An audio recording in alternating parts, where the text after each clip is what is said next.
English education hub में आपका स्वागत है। तो हमारे पिछले एक्सप्लेनर में हमने द डनसियाड के बुक 3 के प्रॉफिटिक विजन्स मतलब जो भविष्यवाणियां थी उनको एक्सप्लोर किया था। और अब हम आ पहुंचे हैं आखिरी मंजिल पर, आखिरी अंजाम तक।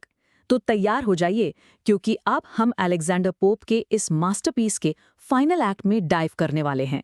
एक ऐसा एक्ट जो आपके रोंगटे खड़े कर देगा, एक ऐसा सटायरिकल अपोकलिप्स मतलब व्यंग्य से भरा विनाश जो आज भी सेंचुरीज बाद भी हमें डरावनी तरीके से रेलेवेंट लगता है।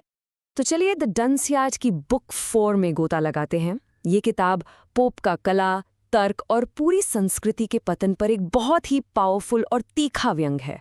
और इसकी शुरुआत होती है इस मायूस गुहार के साथ कि इससे पहले कि अंधेरा सब कुछ निगल जाए, बस एक पल के लिए रोशनी की एक आखिरी किरण मिल जाए। ये लाइन आने वाले अंधकार के लिए एक बहुत ही ऑमिनस, एक बहुत ही अशुभ माहौल सेट कर देती है। इस ढहती हुई दुनिया में हमारा सफ़र शुरू होता है इसके बिल्कुल सेंटर से, गॉडेस डलनेस के सिंहासन से। अब ये कोई मामूली कैरेक्टर नहीं है, ये सिंबल है जानबूझकर की गई अज्ञानता का, गर्व से भरी मीडियोक्रिटी का और दिमागी आलस का। और जैसा कि हम देखेंगे, वो पूरी सभ्यता पर, पूरी सिविलाइजेशन पर अपना राज कायम करने के लिए पूरी तरह से तैयार है। पोप हमें फौरन बता देते हैं कि दाव पर क्या लगा है। ये सिर्फ लिटरेरी टेस्ट में बदलाव की बात नहीं है, ये एक हिंसक जीत है, एक कॉन्क्वेस्ट है। यहाँ पर्सोनिफिकेशन का इस्तेमाल देखिए कितना पावरफुल है। वो एक भयानक तस्वीर खींचते हैं। एनलाइटनमेंट की बुनियाद साइंस और विट सचमुच जंजीरों में जकड़े करहा रहे हैं, इस नई देवी के पैरों के नीचे कुचले जा रहे हैं। यहाँ पोप की इमेजरी कितनी ब्रूटल और स्पेसिफिक है, जरा इन हिंसक शब्दों पर ध्यान दीजिए। लॉजिक का मुंह बंद कर दिया गया है, रिटोरिक को नंगा कर दिया गया है और मोरालिटी का तो गला ही घूंट दिया गया है। देखिए, ये कोई धीरे धीरे होने वाला डिक्लाइन नहीं है, नहीं, ये तो एक सिस्टमैटिक एग्जीक्यूशन है। एक एक करके उन सभी चीजों को खत्म किया जा रहा है जिनकी जरूरत एक सोसाइटी को होती है, सोचने के लिए, बहस करने के लिए, कुछ नया क्रिएट करने के लिए। तो इस नए साम्राज्य के सब्जेक्ट्स कौन हैं? इसके शन कौन है? पोप हमें उनकी एक पूरी परेड दिखाते हैं। डलनेस के वफादार चेले यानी डंसेस एक एक करके आगे आते हैं।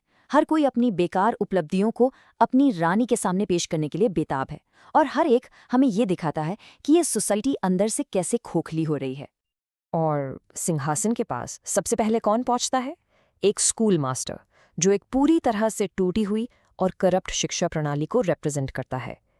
ये पोप के सबसे बड़े टारगेट्स में से एक था, और ये रहा उसका गर्व से भरा ऐलान। स्कूल मास्टर शेखी बघारता है कि उसकी पूरी सिस्टम सिर्फ और सिर्फ शब्द सिखाने पर टिकी है, मतलब मीनिंग, कॉन्टेक्स्ट या एप्लीकेशन से कोई लेना देना नहीं। ये सब्सटेंस पर, फॉर्म की, मतलब असली ज्ञान पर दिखावे की सबसे बड़ी जीत है।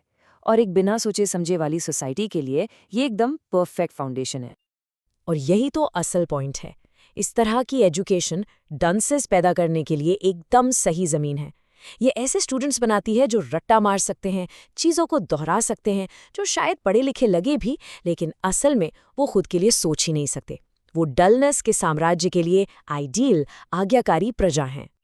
इसके बाद पोप अपना निशाना साधते हैं एलीट क्लास पर।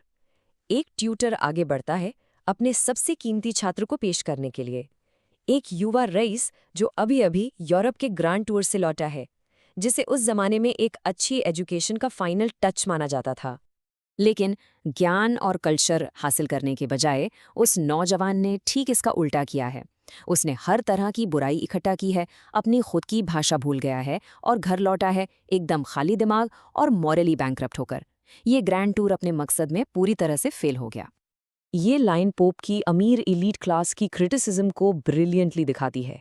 वो लोग सतही टूरिज्म को ही असली शिक्षा समझ बैठते हैं। उनके पास दुनिया देखने के साधन तो हैं, लेकिन उससे कुछ भी सीखने की समझ नहीं। ये साबित करता है कि ट्रैवल और एक्सपीरियंस बिना क्रिटिकल थिंकिंग के डलनेस के साम्राज्य तक पहुंचने का बस एक और फास्ट ट्रैक है। तो अब अपने वफादार डंसेस की परेड देखने के बाद गॉडेस डलनेस अपना अंतिम, दुनिया को बदल देने वाला आशीर्वाद देने के लिए तैयार है। और इसके बाद जो होता है वो पूरी इंग्लिश पोएट्री के सबसे चिलिंग और अनफॉरगेटेबल क्लाइमैक्सेस में से एक है। उसका फाइनल एक्ट कोई लंबा चौड़ा भाषण या जंग का ऐलान नहीं है। ये कुछ बहुत ही सिंपल है और कहीं ज्यादा डरावना। ये है एक अकेली पावरफुल जम्हाई जो पूरी तरह से बोर्डम और उदासीनता से भरी है। और ये जम्हाई, ये कंटीजियस है। ये एक ऐसी महामारी की तरह फैलती है जो दिमाग को सुन्न कर देती है। मानसिक थकान और इंटेलेक्चुअल सरेंडर की एक ऐसी लहर जो रोकी नहीं रुकती और पूरे देश पर छा जाती है। और फिर एक एक करके सोसाइटी का हर पिलर, हर स्तंभ एक गहरी नींद में डूब जाता है। चर्च, स्कूल, कोर्ट्स, गवर्नमेंट सब हार मान लेते हैं। उनका अंत किसी धमाके से नहीं बल्कि एक ऊँगती हुई खामोश सिसकी के साथ होता है। जैसे जैसे ये दिमागी नींद गहरी होती जाती है, इंसान की उपलब्धियों की रोशनी बुझती चली जाती है। फिलॉसफी, साइंस, यहाँ तक कि ट्रूथ खुद एक एक करके सब टिमटिमाते हैं और फिर हमेशा के लिए बुझ जाते हैं। और कविता इन विनाशकारी लाइंस के साथ खत्म होती है। डलनेस की जीत अब पूरी हो चुकी है। महान अनार्क यानी केओस फिर से अपने सिंहासन पर बैठ गया है। पर्दा गिरता है, लेकिन किसी नाटक पर नहीं बल्कि पूरी सभ्यता पर ही। सब कुछ खत्म, एक पूर्ण और अंतिम अंत। तो ये बहुत ही डिप्रेसिंग अंत है ना? तो सवाल ये है कि लगभग 300 साल बाद भी हमें इससे क्या सीखना चाहिए? मूर्खता को गले लगाने वाली दुनिया के बारे में पोप की ये वार्निंग आज भी इतनी पावरफुल क्यों लगती है? सबसे पहले तो हमें ये समझना होगा कि पोप यहाँ सिर्फ मजाक नहीं कर रहे हैं, वो एक खास हथियार का इस्तेमाल कर रहे हैं, जुवेलियन सटायर। ये वो हल्का फुल्का मज़ेदार व्यंग नहीं है जिसका मकसद लोगों को सुधारना होता है। नहीं, ये कठोर है, गुस्से से भरा है और निराशावादी है। पोप हमें हंसाने की कोशिश नहीं कर रहे, वो एक अलार्म बजा रहे हैं। वो हमें चेतावनी दे रहे हैं कि सोसाइटी खुद से पैदा की हुई एक इंटेलेक्चुअल डेथ के कगार पर खड़ी है। असल में द डंसियाड दुनिया की आत्मा के लिए एक जंग है। एक तरफ है एनलाइटनमेंट के आइडियल्स, तर्क, ज्ञान और व्यवस्था, और दूसरी तरफ है डलनेस की ताकतें, अज्ञानता, सतहीपन, अराजकता, और जिसे पोप अनक्रिएटिंग वर्ड कहते हैं, यानी ऐसी भाषा जिसका इस्तेमाल कुछ बनाने के लिए नहीं बल्कि सभ्यता को मिटाने के लिए किया जाता है। और ये हमें हमारे आखिरी प्रोवोकेटिव सवाल पर लाता है। पोप का निशाना बुरे पोएट्स और सतही अमीर लोग थे, लेकिन उनकी जो कोर वार्निंग है अज्ञानता के सेलिब्रेशन के खिलाफ, सब्सटेंस पर स्टाइल की जीत के खिलाफ, वो आज पहले से कहीं ज्यादा रिलेवेंट लगती है।